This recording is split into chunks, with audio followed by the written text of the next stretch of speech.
Selamat sore Mi, selamat sore untuk kita semua. Di sini saya akan memperkenalkan nama saya.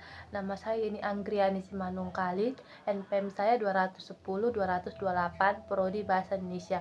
Di sini saya akan memaparkan hasil pekerjaan saya, yang dimana kesulitan belajar dalam memahami pelajaran yang diberikan guru.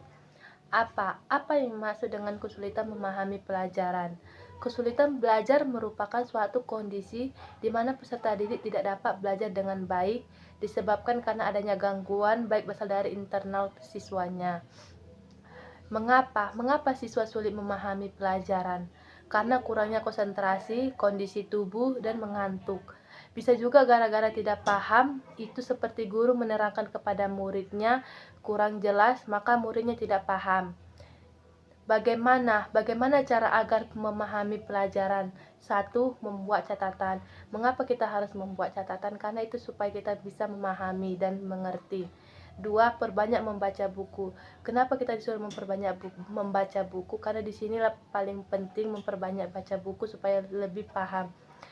Siapa permasalahan yang terjadi kesulitan belajar ini? Si orang tua dan si guru.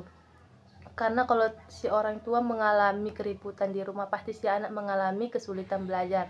Dan si guru mengajar kepada muridnya kurang jelas, maka si murid juga tidak paham.